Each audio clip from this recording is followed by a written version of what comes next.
Hello, hello, hello, and welcome to IVF in Your Pocket, your waiting room companion. In today's episode, you're going to learn some really important things in the retrieval process and some emotional tips and tools, and also just some really important questions to know and ask going into your retrieval. So this is a great episode to share with a partner if you have one, or anyone who might be helping you in the retrieval process and picking you up after retrieval, anyone who's part of your support team.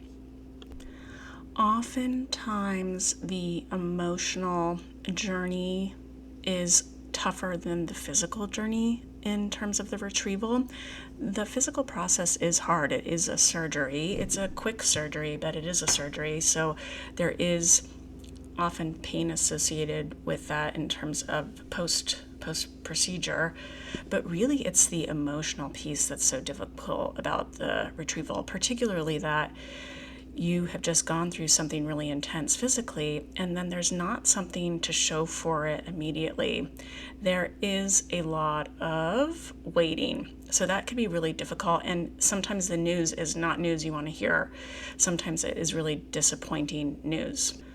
Emotionally, one thing to know going in to a retrieval is that it's really likely that there's going to be a loss of what is retrieved. There's almost always some sort of attrition unless you're extremely lucky or if you're working with really low numbers. But for most people, there is some kind of drop off from follicle to the end result of your blast, your more developed embryo. And that can be really painful, and you don't get that information all at once. It's spread out over a couple days. So I'm going to walk you through that a bit. But before that, here's some important things to ask your care team before your retrieval, just so you're informed. Number one, find out when you get updates about what's been retrieved and then ultimately your embryos. So that's different depending on the clinic, and it could definitely be different internationally. I know we have hello listeners from all over the world, up to 20 countries here tuning in. Thank you so much for being here. Each country, each clinic, even here in the US, there's a bit of a variety of when there's an update. So typically you'll get an update right after the procedure, how many follicles were retrieved, and then the next day, how many were matured, and then how many are fertilized. That's usually, I think, the next day or so. And then sometimes there's a day 3 report, sometimes there is not. Sometimes there's a day 5, 6 report, sometimes there's not. Sometimes there's a 7-day report. So it's really important to find out before you go into this when you're going to get information from your care team. So a number 2 question that is connected to number 1 is finding out how many days your clinic grows a blast embryo to. So some clinics will grow a blast to day 5, 6, and they consider 5, 6 kind of the same development day. And some clinics will go past that to day 7, I think maybe even day 8.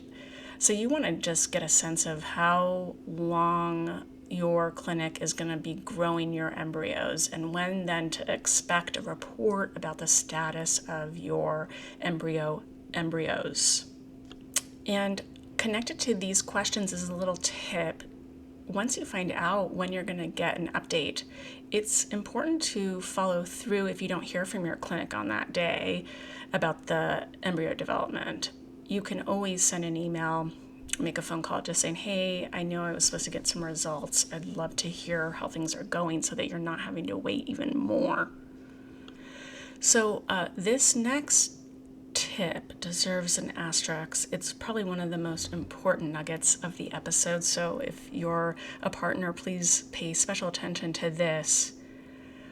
Right after the procedure, when some of the twilight anesthesia has worn off, your RE, at least in the United States and most clinics, your RE will come in and give you an update. Yeah. So sometimes actually people going into retrieval don't even realize this, that they're going to get information right when they wake up. This is really a disorienting process. On the one hand, you want to know, of course, as soon as possible. And on the other hand, it's a lot to take in emotionally when you're so physically disoriented. There's pain medication, you have the anesthesia, you've gone through surgery, and it can be really weird and disorienting to wake up and then hear, hey, we retrieved this many follicles, or in a really awful case, we didn't retrieve follicles. So that can happen. It's not as common, but that can also happen. So just to know, and partners know, that this moment is quite disorienting because you've gone through something physically and then you're getting this really high stakes information, and sometimes it's not information that feels very good, and that can be really overwhelming. So it's good to prepare and know going in, I might have a moment where I feel really disappointed, really sad, really disoriented, or thrilled. It can go the opposite way sometimes, where there are more follicles retrieved than you were seeing on ultrasound, and that of course is a great moment. But either way, it's disorienting. So just something to know, an asterisk and a highlight going in. Like, just know it's okay if you're disoriented. It's just part of the process. The other thing to make sure you get from your care team is instructions on post-surgery recovery. People do need a couple days, and there are some things to know about what works, what helps, how to rotate different pain medications. That's really important in your care. So a review of the timeline is, again, usually day of surgery, you get an update on how many follicles. The next day is maturity and fertilization. And then sometimes there's a 3-day report on how things are progressing. And sometimes there's not. Sometimes you have to wait till day 5, 6. And that is one of the hardest parts of this, is the waiting when you've gone through something intense and there's such high stakes. So an emotional tool is to think about how you're going to deal with the waiting before you get to that moment. And really staying focused on the present moment is really important. It is really important to try to distinguish what your vision was from the actual reality and not get sucked away and this is awful, like this is the end. Because sometimes it may look different than what you were anticipating, but it still is going to lead to you having the positive outcome you're desiring.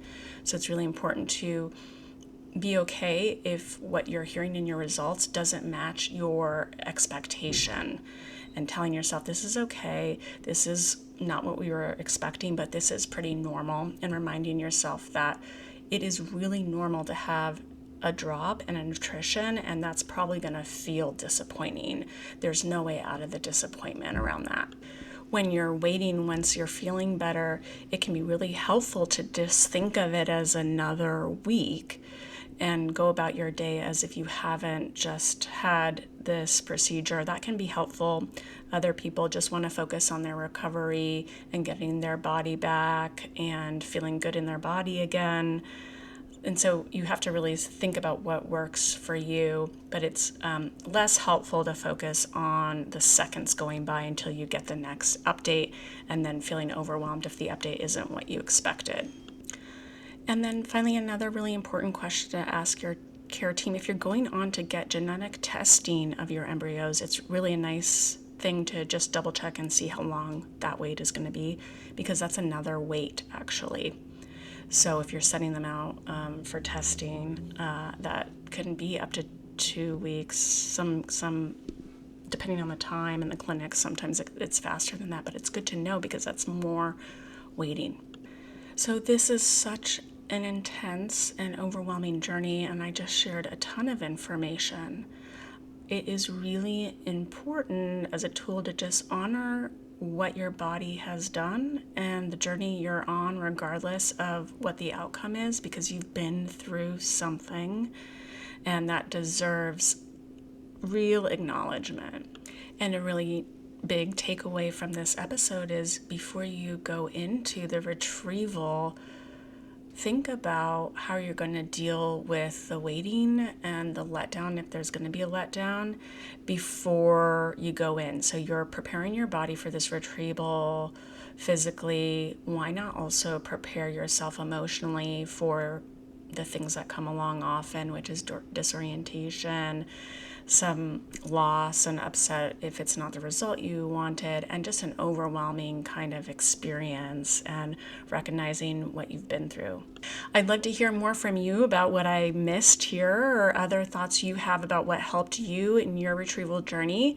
Please email me, alexandrapsychotherapy@gmail.com, or find me on my website, alexandragarystock.com. Until then, you remember, you are not alone.